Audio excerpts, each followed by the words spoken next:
بسم اللہ الرحمن الرحیم يا أيها الناس اتقوا ربكم الذي خلقكم من نفس واحدة وخلق منها زوجها وبث منهما رجالا كثيرا ونساء واتقوا الله الذي تساءلون به والأرحام إن الله كان عليكم رقيبا۔ سورۃ النساء کا ترجمہ آغاز سے۔ رحمان الرحیم اللہ کے نام سے۔ یا ایہا الناس اتقوا ربکم الذی خلقکم من نفس واحدہ، اے لوگو اپنے رب کا تقوی اختیار کرو، اپنے رب سے، اس کی نافرمانیوں سے بچتے رہو۔ کون سا رب؟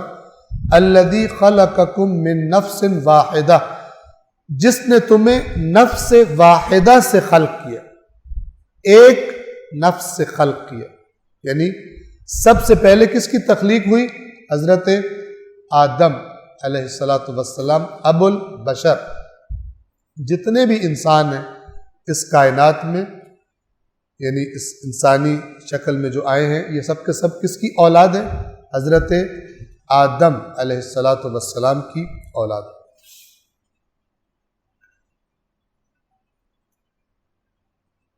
وہ رب جس نے تمہیں نفس واحدہ سے خلق کیا، ایک جان سے خلق کیا، وَخَلَقَ مِنْهَا زَوْجَهَا، اور پھر اس کا زوج پیدا کیا اسی سے، یعنی وہ جو پہلے جو خلقت تھی آدم، اسی سے روایات کے مطابق ہمیں نام بتایا گیا حضرت حوا، جو تمام انسانوں کی ماں ہے۔ اس نفس واحدہ سے پھر ان کا جوڑا پیدا کیا، یعنی زوج کو پیدا کیا۔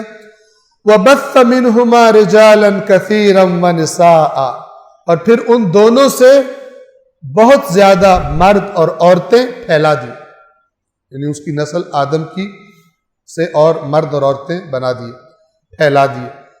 وَاتَّقُوا اللَّهَ الَّذِي تَسَاءَلُونَ بِهِ وَالْأَرْحَامَ، پس اس اللہ کا خوف کرو جس کا نام لے کر ایک دوسرے سے سوال کرتے، یعنی جب تم نے ایک دوسرے کو سے کوئی چیز مانگنی ہوتی ہے یا کوئی قسم اٹھانی ہوتی ہے، اسی خدا کا نام لے، اس سے ڈرو بھی، نہ کہ اس کا نام صرف استعمال کرنے کی چیز بنا لو۔ اس آیت میں 2 دفعہ تقوی کی تاکید کی گئی، یا ایھا الناس اتقوا ربکم، اور یہاں پہ یا ایھا الذین آمنوا اتقوا ربکم ملے گا۔ تمام انسانوں کو کیا کہا جا رہا ہے؟ تم سب اللہ کا تقوی اختیار کرو، تمہارا خالق وہی ہے، اس نے تمہارا باپ بنایا، پھر اس سے تمہاری ماں خلق کی، پھر تم سب کو خلق کر دی۔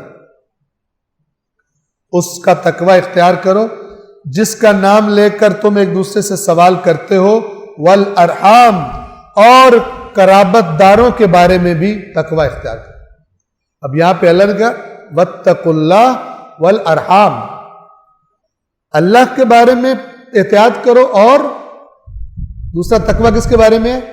ارحام، رحم مادر، کیونکہ جو رشتہ داریاں ہوتی ہیں وہ رحم مادر سے شروع ہوتی ہیں، جڑ وہ ہوتی ہے، وہاں سے پیدا ہوتے ہیں، ایک مثلا ماں کے بیٹے اور آگے رشتے بنتے جاتے ہیں، اس لیے جو خونی رشتہ دار ہوتے ہیں ان کو کیا کہا جاتا ہے قرآن میں؟ ارحام۔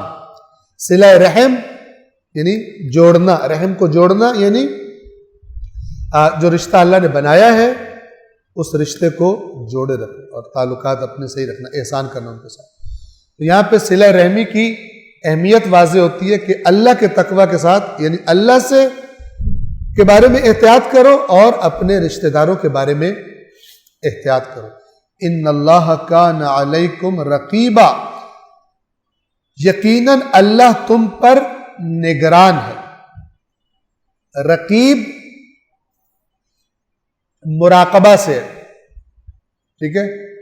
یہ مراقبہ ہم عام طور پہ جس معنی میں استعمال کرتے ہیں، فلان بندہ مراقبہ کر رہا ہے، یعنی اپنا محاسبہ کر رہا ہے، پورا ہر چیز سے توجہ ہٹا کر اپنے اوپر توجہ کر رہا ہے، خدا کے طرف توجہ کر رہا ہے، اسے کہتے ہیں مراقبہ، پوری توجہ سے، اور اسی سے لفظ رقیب ہے۔ خدا تم پر رقیب ہے، یعنی تمہاری ہر بات کو نظروں میں رکھے ہوئے۔ صدق اللہ العلي العظيم.